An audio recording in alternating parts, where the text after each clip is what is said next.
feel like I should not have worn this shirt to film in because the collar always bothers me and I feel like it's never in the right place, so sorry about that. Hi everyone, welcome back to my channel.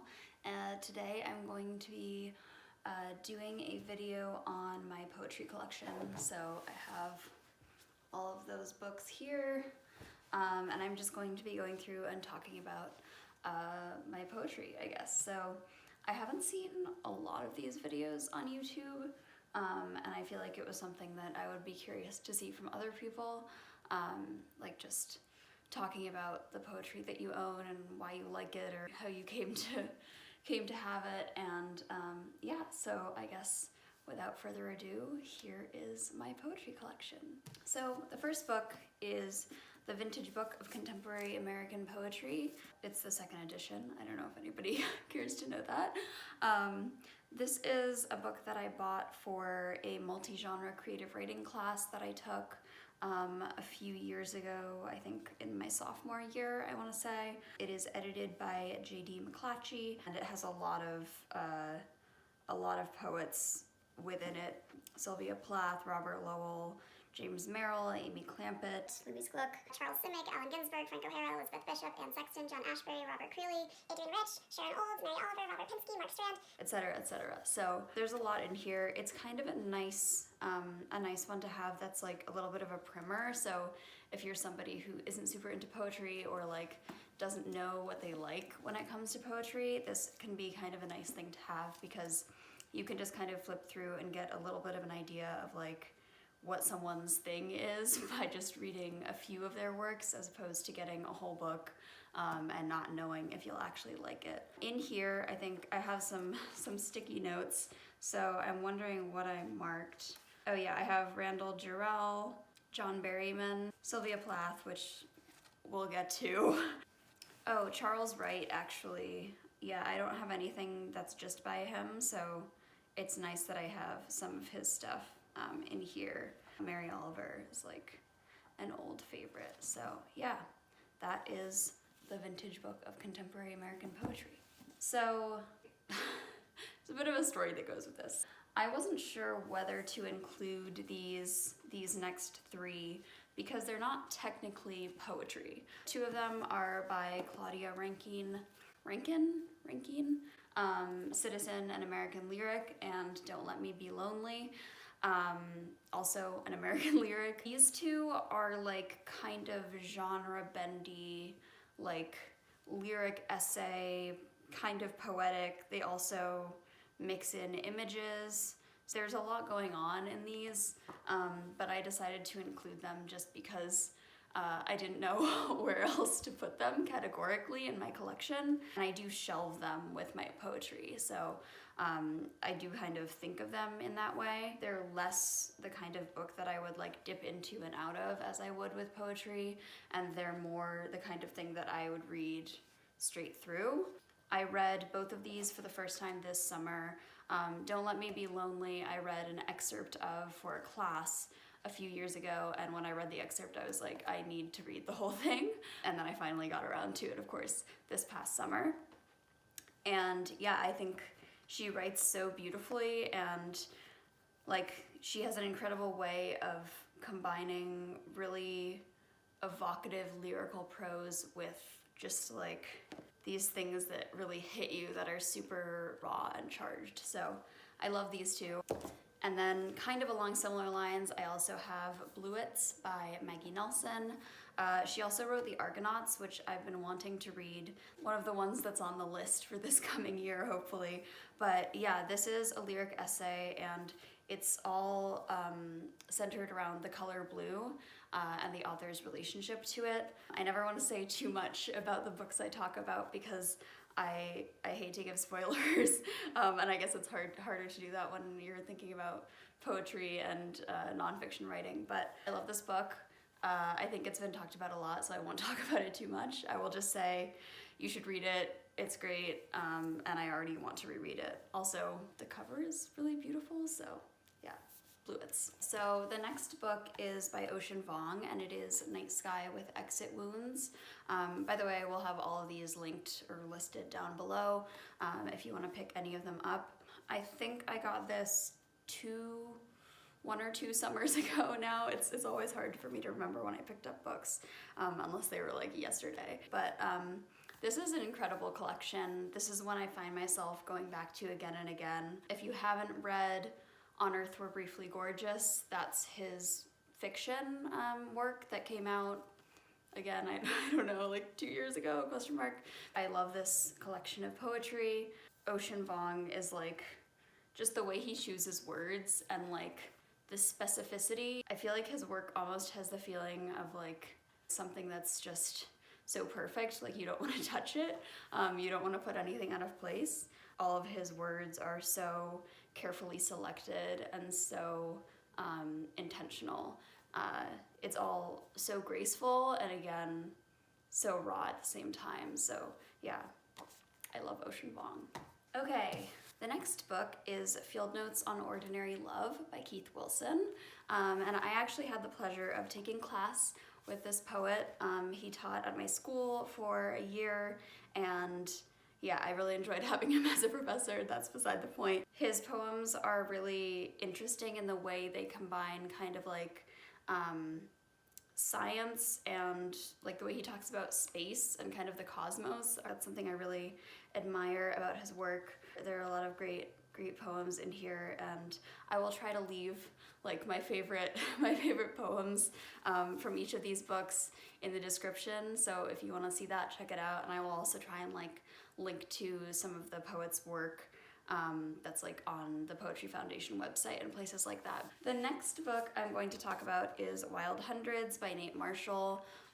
He is a Chicago poet, I believe, and he read at my school a few years back. This is one of my favorite books of poetry that I own. Getting to hear him read his own work was really useful. I always love being able to hear writers and especially poets read their own work aloud, because I think it really changes like how you read it and how you understand kind of the rhythm and the flow of the work. Hearing him read his poetry, it definitely made me want to own it. I bought this copy of Wild Hundreds after hearing him read. Like immediately after, I was like, okay, I need to have this. He has a series that are Chicago high school love letters, and they kind of are recurring throughout the collection, and are this very kind of short form, like little snippets, and yeah, I love those. So yeah, that's Wild Hundreds. Okay, the next collection is Justin Philip Reed's Indecency. It is the National Book Award winner for, I want to say last year. Nope, it was definitely published in 2018. This is a book of experimental poetry, and I bought it for my senior English seminar this past fall. We read a few poems out of this for that class, but I will say it's definitely the kind of poetry that you have to come back to. He does a lot of really interesting things with kind of the orientation of the poem on the page, and just, I feel like these are so smart in so many ways, and I feel like I'm still digesting and dissecting a lot of these. Here's another example. But yeah, so I really love these. I think they're so incredible, and they're also really current. A lot of them talk about race, a lot of them talk about queerness. Not that those things are never not current. Yeah, I really love this collection, and it's definitely something that I feel like I have to go back to again and again to fully understand. So yeah, that's Indecency. The next collection is called Thief in the Interior by Philip B. Williams.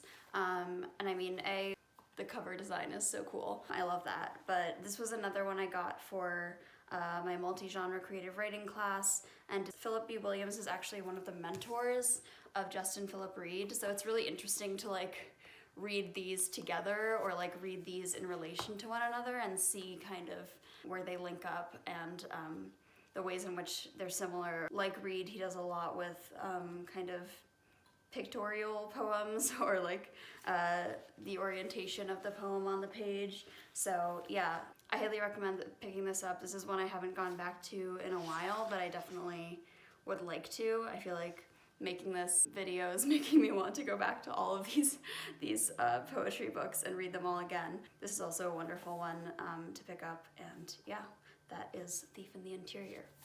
Okay, so the final book of poetry that I'm going to talk about is Sylvia Plath's Ariel, and it is the restored edition. It has, basically there's some drama that goes with this. So if you don't know, when Sylvia Plath died, her husband, Ted Hughes, he kind of reoriented. She had left her manuscript for this collection in the order that she wanted it, and he kind of messed around with that. He was the person who was supposed to carry out her estate and kind of deal with all the unfinished business and the legacy of her work. So he kind of reordered things and messed around with things, and this edition seeks to republish Ariel in the order that she wanted it to be published, and it also has a facsimile of the whole actual manuscript, so you can see like her little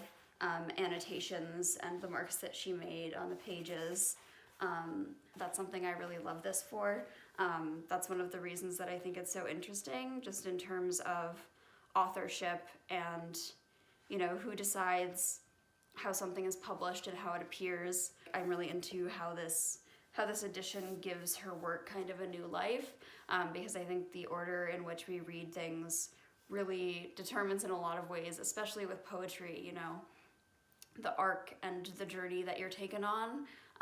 And so I think for that, this is really interesting. I also just wanted to talk a little bit about like the aestheticization of sadness and depression when it comes to Sylvia Plath, because I know a lot of us, myself included, especially people who are socialized as female and then go on to like study English, the whole idea of like the manic pixie dream girl trope I think is really damaging. Looking for Alaska, John Green, like the idea of that whole woman suffers and then dies, and then like a man takes credit or a man finds meaning in his life following that, and it's like, oh, she served this great purpose. Like there's this kind of whole movement of like seeing sadness and depression as like a requisite for being an artist. There's this whole idea of, you know, creative people like need to have mental health issues to make meaningful work, and I mean, I think that's total bullshit overall. But I think when it comes to work like this, I think it's really important to combat that in as many ways as we can. For myself, like I found Sylvia Plath when I was in a really dark place, and I think her work helped me get through that in a way. But I also think that reading work that's really dark can have the opposite effect. It can make you feel like staying in that place, and I think that can be a comfort in some ways, but it can also be a real issue and a real negative. So I would just say, be mindful of what you read, be mindful of the effect that it has on you, and it's not aesthetic to be sad, it's not aesthetic to be suicidal, and yeah, just know that there's help if you need it. That said, I do think that there are some beautiful poems in this collection, how she was thinking about her own work in relation to what Ted Hughes might have us believe. So that is Ariel, the restored edition. Okay, so that is everything I have for you today. That is all of the books. I am always definitely on the hunt for more poetry. I love poetry. It's a fantastic thing to have in your collection, because I think it's one of those things that you can go back to again and again and kind of dip in and out of, and it's definitely less of a commitment. You don't have to just like sit down and read through a full collection all at once. You can kind of pick and choose and go back to the pieces that are important or are special to you for whatever reason. That is my poetry collection. I hope you enjoyed this video. If you did, please like it. Leave me a comment down below telling me what your favorite poem is, or who your favorite poet is, or if you have a favorite collection. I'm always happy to hear about that. I'm always happy to talk poetry. So yeah, thank you so much for watching, and I will see you in the next one. Bye. Why do I always sound awkward when I do the outro? Am I still filming? I am still filming. Okay. Is there anything else I want to say about these? Okay, I'm gonna go now. I don't know what I'm saying anymore. Bye!